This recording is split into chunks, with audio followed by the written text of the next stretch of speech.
I know there have been many of you waiting for the review of the Tonewinner AT300 budget processor. Well, today is the day, my friends. Over the last month or so, I've spent quite a bit of time with this unit, and I think it's time that I share my experience with all of you.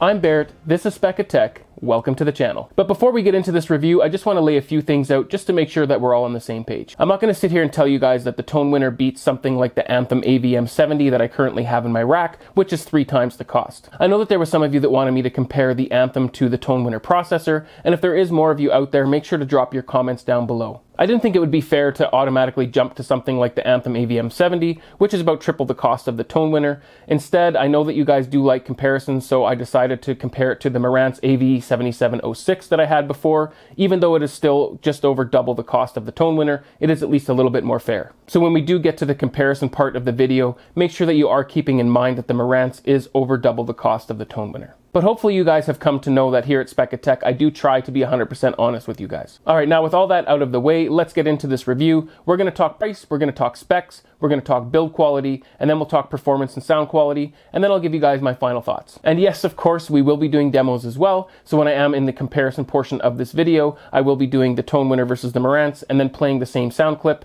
and switching back and forth. Before we discuss price, I just wanted to thank Amir at Summit Hi-Fi for sending me this unit for a review.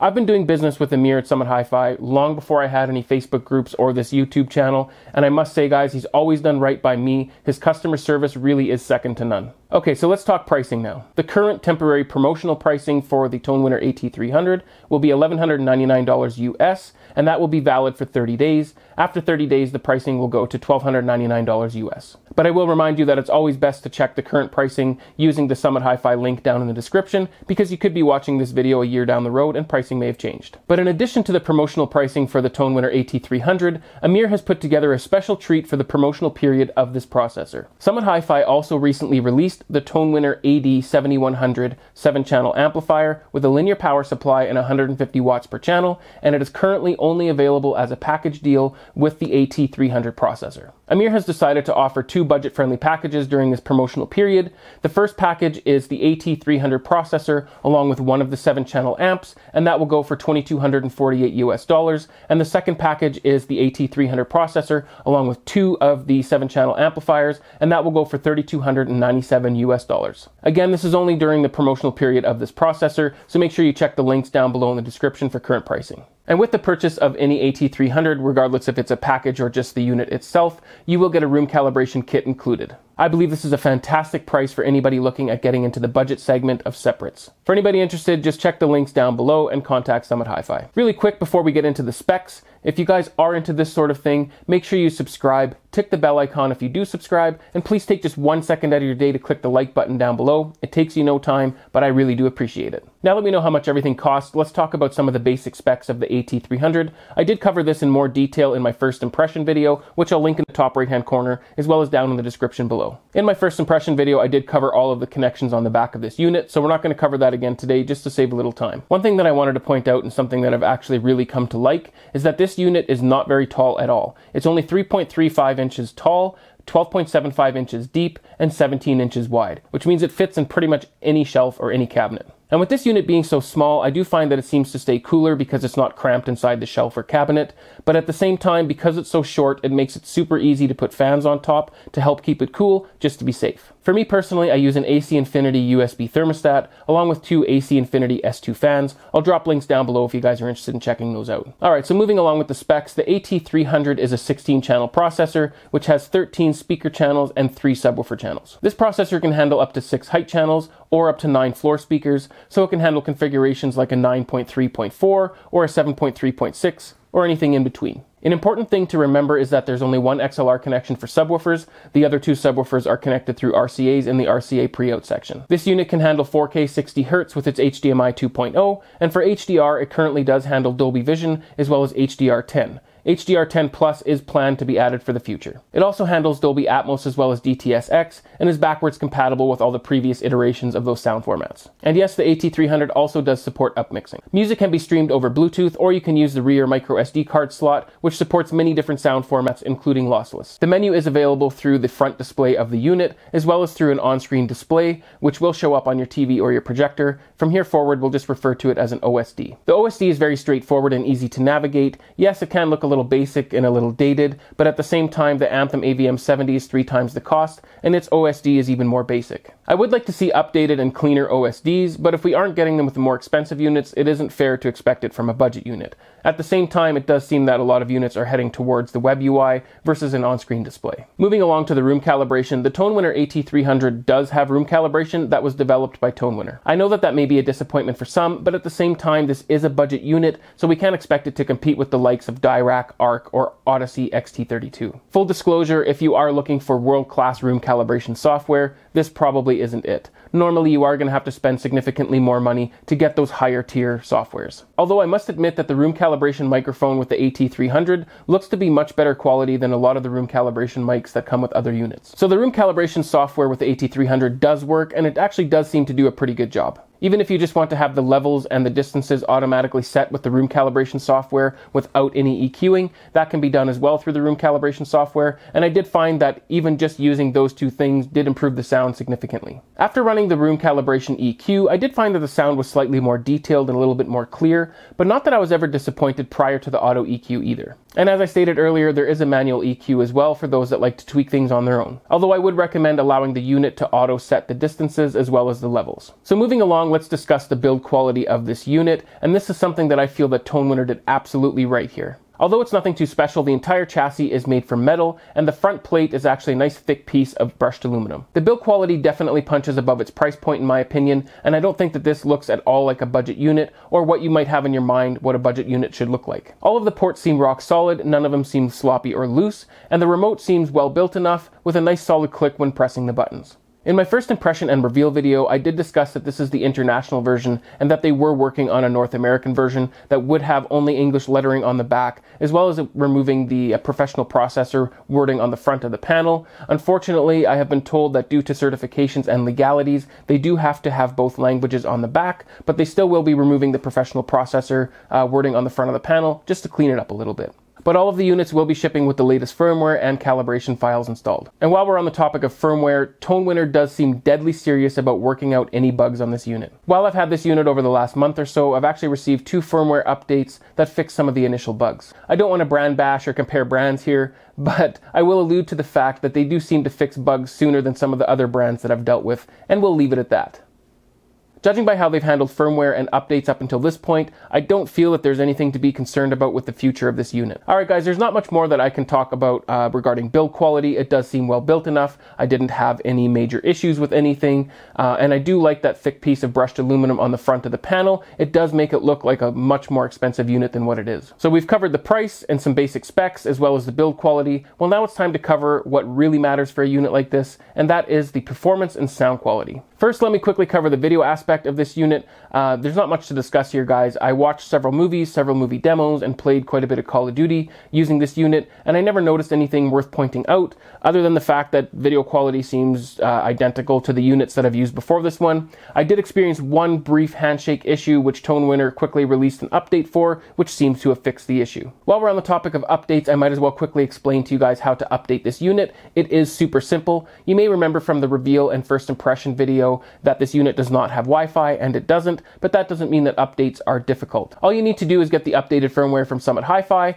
download that onto the root file of a USB stick, which means don't create a file for it, just put it right there on the USB stick, and then insert that into the AT300 before you turn it on, and then turn the unit on. It'll recognize that there's an updated firmware on the USB stick, and then it will update. It takes about a minute or two, and then you're good to go. Alright, so let's move on to what we all want to know, and that's the sound quality of the AT300. I know there are a lot of you looking for me to compare this unit with some of my past AVRs and processors, but please do keep in mind that I no longer have those units and I will be basing some of this off of memory. Yes, I do have a lot of footage from the Marantz AV7706 that I will be comparing here, and I did mimic that with the comparison video, but at the same time, some of it will be based off of memory. Alright, so with all that out of the way, I do feel that the Tonewinner AT300 does have better channel separation, as well as better clarity than the Denon AVR-X 4400 that I had before the Marantz AV7706. So to put it into perspective, I feel that the Tonewinner AT300 does have close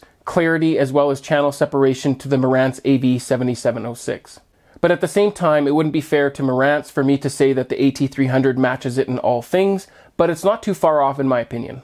The Tonewinner is a little bit bass heavy, similar to the Marantz AV7706, but maybe slightly more so, which you're going to notice in the demo videos which are coming up shortly. I would say that the Marantz is slightly better for music, but I found the Marantz and the Tonewinner to be quite close for movies and surround effects. That isn't to say that the Tonewinner is in any way bad for music. It sounded fantastic as well. I would say that most consumers would be thrilled to have this unit for music as well. The AT300 has great channel separation and clarity for movies and movie effects, especially after running the auto distance and auto level calibration.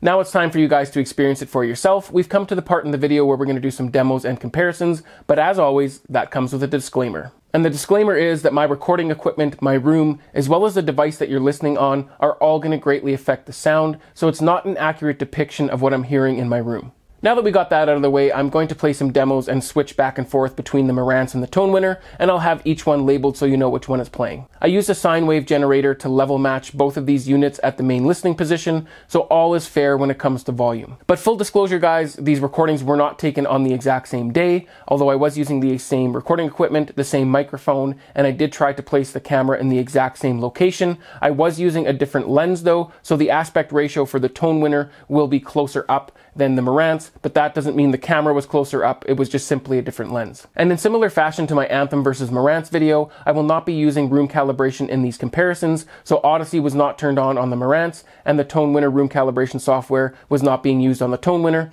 I simply had the levels set as well as the distances set. The first demo that I like to use is the club fight scene in John Wick, so here we go.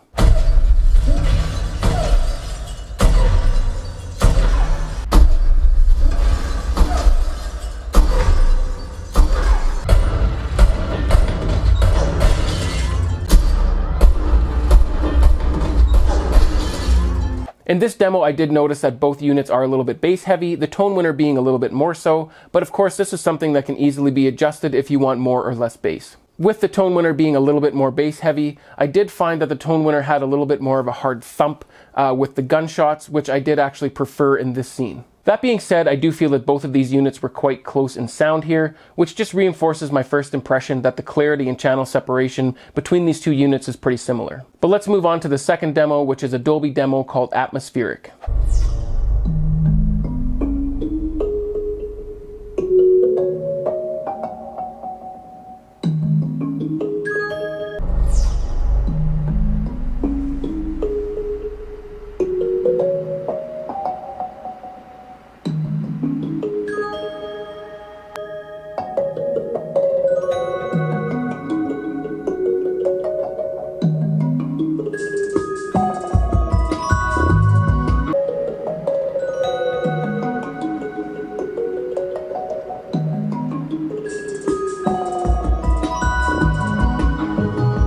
And again, with this demo, I do feel that both units are very comparable. The sound I find to be quite close between the two. Again, both of them were slightly bass heavy. One thing I want to point out is that my microphone does pick up bass and it sounds kind of boomy. So you might be hearing it on your system or on your headphones. It may sound slightly boomy. That's not how it sounded in the room. It's just the way my microphone picks up bass. Not much else can be said about this demo, guys. I did find them to be very similar and very close in sound for the Atmospheric demo. Let's move on to the next demo, which is a song by J2X and Lou called Gentleman. You told me honestly that you were into me. Guess you're not.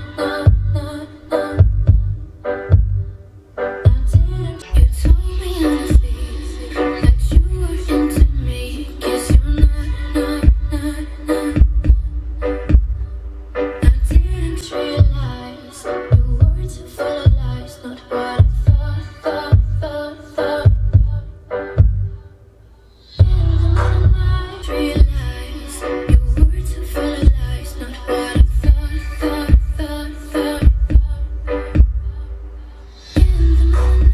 In this music example, I did find that the Marantz edged out the Tonewinner here. Please do keep in mind again that my microphone picks up bass a little bit more than the vocals, so it does tend to drown it out, but that is just my microphone. That's not how it sounded in the room. Musically though, I do feel that the Marantz has the edge here over the Tonewinner. Not that the Tonewinner was bad in any way, shape, or form, just that the Marantz does it a little bit better. But at the same time, considering the price difference with the Marantz being over twice the price, I was surprised at how close it was. Marantz is somewhat known for its musical prowess, but for the Tonewinner to be nipping at its heels like this was quite surprising. Again, the Tonewinner did seem to be a little bit more bass heavy here, but of course, if you do want to adjust that, that's very simple to adjust within the unit. Some people may want more, some people may want less, or some people might like it just the way it is. I hope you guys enjoyed these demos with the stock sound of these units without room calibration, but now it's time to sum up the sound quality and performance. I feel that both of these units are very close when it comes to movies and sound effects.